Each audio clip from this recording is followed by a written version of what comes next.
If you've been broken up with or are dealing with a broken heart and really in a lot of pain right now, then this video is for you.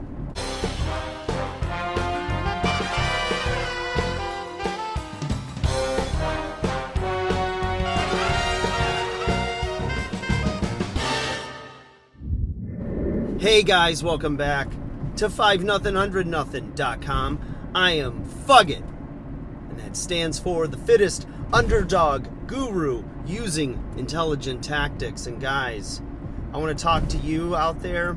If you've recently had your heart broken, or if you're going through what seems like forever, it could be a fresh breakup, it could be a month down the road, you still feel horrible and you wonder, is there even an end in sight to this? Am I always going to feel this way?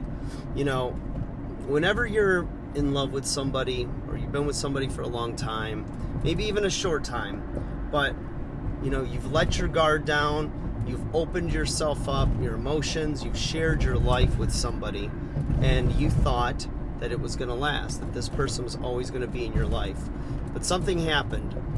Either you grew apart, maybe there were some hurt feelings, maybe somebody did something wrong, maybe they realized they wanted somebody else, maybe they cheated. You know, there's a lot of reasons why people break up, but if it happened to you, you're not alone.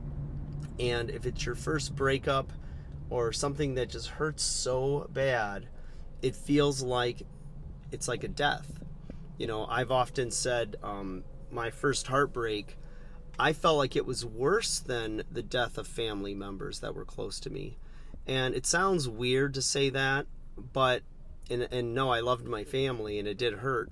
So it wasn't like they were estranged or anything. But, you know, the hard part is that the person that broke up with you, they're still alive, they're still out there. And maybe you still have to see them or hear about them, you know. Over social media, sometimes you can't avoid it, it'll just come up. But the thing is that sometimes there's no closure. This is especially true if you've been ghosted, because you really can't say anything, you know, to them if they don't want to talk to you. And, you know, there's no way for you to have peace or resolve.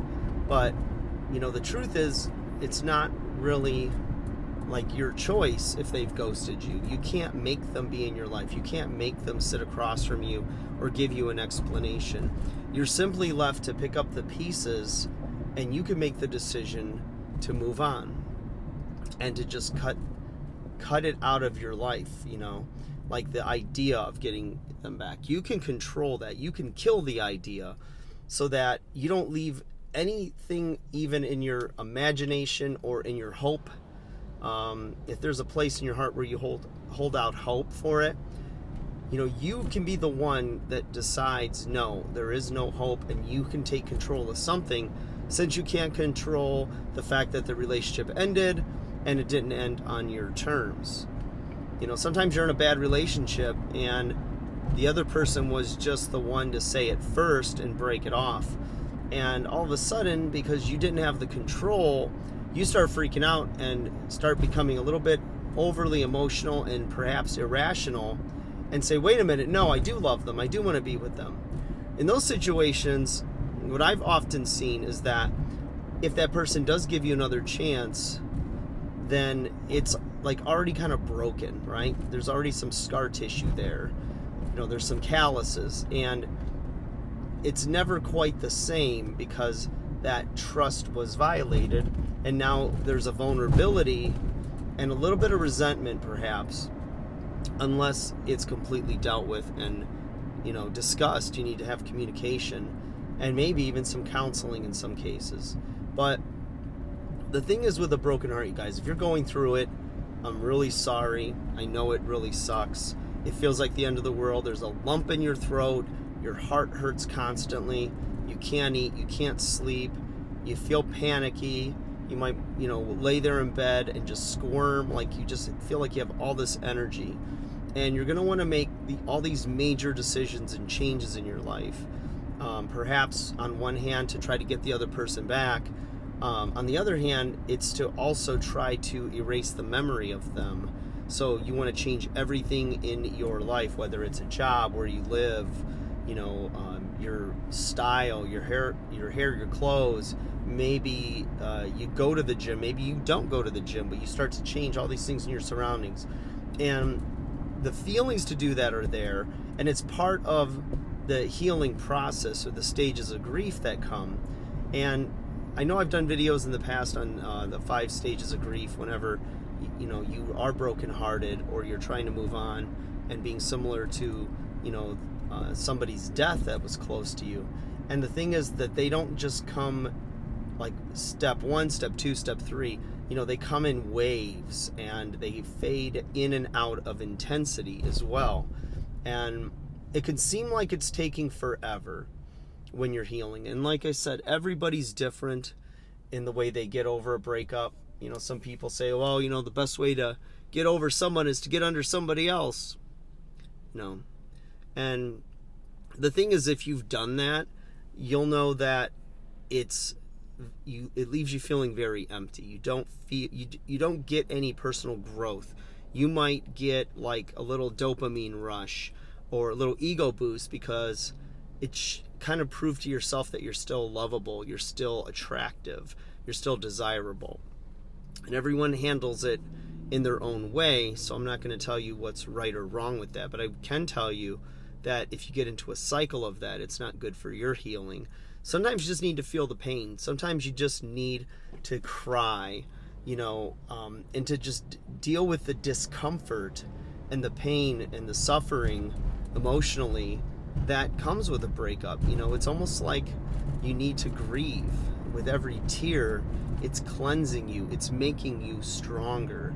Even though you feel weaker and worse, it's making you stronger. If you try to suppress it and ignore it, it just comes out harder a little later on. So allow yourself to grieve. It shows that you love them. It shows that you cared about them. And it's not a sign of weakness. It's a sign that you have a big heart and you did love them. But for whatever reason, they could not reciprocate that back. And try not to make the excuses for the one who broke your heart, because everyone in your family, your friends, they're going to just despise that person because they care about you. Their love for you is unconditional, and they accepted that other person in your life because you accepted them, and that's who you loved, and so they wanted to be supportive of you. But when they broke your heart, that's a game changer, and now it's almost like they're mortal enemies with them. And it's not that they don't like that person, it's that they don't like how that person made you feel. So try not to be vengeful. If you're gonna get revenge, the best revenge is success, is your happiness, is you doing better in your career, getting in shape, being happy, being content, and really being indifferent towards them or what they're doing in their life. Even though, of course, you're going to be curious, you might find yourself trying to stalk them on social media or find out what they're doing through friends, whatever. And it's very tempting when you're going through that, but trust me, it fades. The desire to know what they're doing, why they're doing it, who they're dating now, what are they thinking about? Are they thinking about you? Are they missing you? All of those things, which at the first point, as soon as the breakup is fresh, you're really raw. Emotions are high, and you can tend to be a little bit irrational as well. But, trust me, you will overcome. You will be stronger. And little by little, maybe a month, maybe weeks, maybe even a year in some cases, you'll notice it's so slow, the healing and the self-esteem, self-awareness rebuilding that you go through, that little by little, you'll think about it and it'll hit you. You know what? I haven't cried over them in the last couple days. I haven't really thought much about them. And that's because you're healing.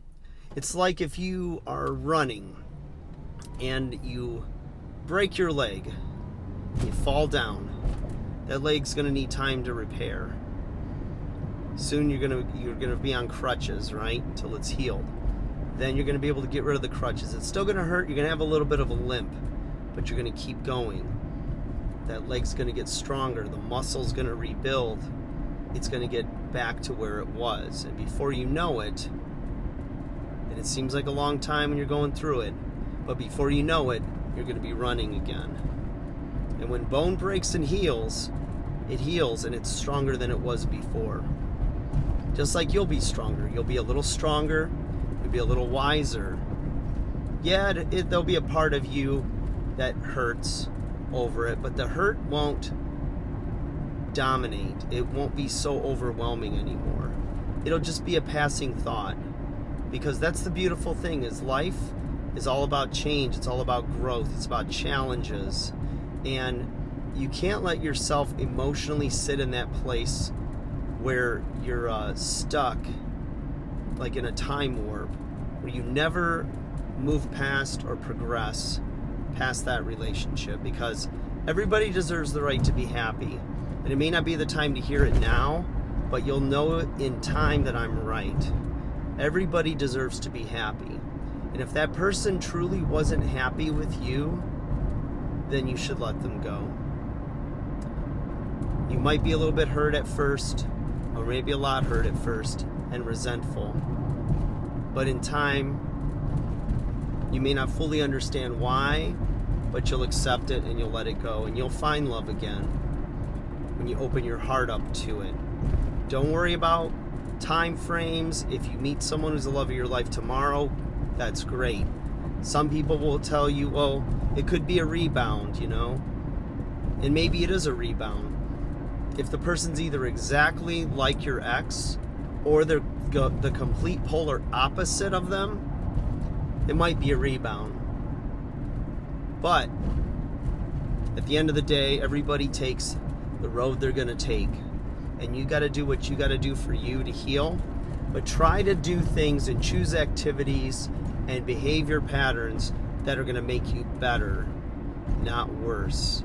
If your ex thinks that you had a drinking problem, don't drink more. Don't throw yourself into the bottle even more and, fulfill what they already thought of you. Be the complete opposite. Show that you're a person of self-control and that you can change your life. You're strong. And not for the purpose of trying to get them back, but because you love you. You have to fall in love with yourself again. You have to love yourself enough. You have to respect yourself enough and respect this life and the people in it that want to be around you, that you want to be the best version of yourself. That way you can meet and have a life with somebody who's going to appreciate the best version of you and not settle for less, because you don't want to make mistakes again and again being the same person you were and end up with somebody who may treat you similarly. You ever notice that when people have a pattern of like, oh, I have a type that I date. It's the unavailable guy that is, this is a woman talking, not me. Just, using as an example. The girl who falls for the guys that are unavailable. They're the bad boy. They got nothing going for them in the future, but, they're fun. They're dangerous. They're intriguing. They're men of mystery. You never know what they're up to, but ultimately, they end up getting their heart broken by these guys, but that's what they're attracted to. You've got to identify if you're making bad choices in partners, because you can keep repeating. There's a reason you're attracted to that type of person. Now, I'm not talking about looks. I'm talking about personality, lifestyle, things like that. Emotionally unavailable men, or men that are verbally or physically abusive. There's all kinds of different variables with, the wrong guy. And again, stay away from, oh, they're a bad person, or they're this, or they're that. They're just, at this stage of their life, they're just not good for you. It's not making you happier. It's not something that's lasting, or something that's making you, the best version of yourself, or want to be the best version of yourself. If you're trying to always, look for someone that needs rescue, because you're an enabler, or you need someone to need you. I mean, look at those things, you guys. And this is a time where you can really work on yourself, get stronger. Doesn't mean you can't date until you're perfect again or anything like that, because it's really a matter of like a journey through life. It's a lifelong journey to continue to improve. It's something that you don't have a start and end date with, just like being healthy and, starting, the before and after pictures to try to, look your best and beach body ready and, all the other things. It's like people that are healthy and work out have a lifestyle of doing it, and they're always getting better about what they learn about supplementation, nutrition, how to exercise. They're always learning about their body and what works for them, and getting more information, and then going back to the drawing board and reconfiguring and making it better every time. And that's how your life is. You're going to make some mistakes, hopefully less mistakes with every mistake you make and every relationship you have, so that you're becoming a better version all the time. You might meet Mr. or Mrs. Right, and you're still not perfect. You might be, and hopefully are better than you were in your last relationship, but as that relationship continues, you should still be becoming a better version of yourself. The person that you're in love with, the person that you partner with, should be bringing out the best in you and you in them. So it's a constant process. When you try to keep it black and white and like put real clean lines around everything, that's where you're going to have some disappointment and some frustration, because unfortunately life does not work that way most often. There's always exceptions to the rule, and you're probably not it. I love that. Everyone wants to be the exception, right? Somebody who's got nothing but red flags.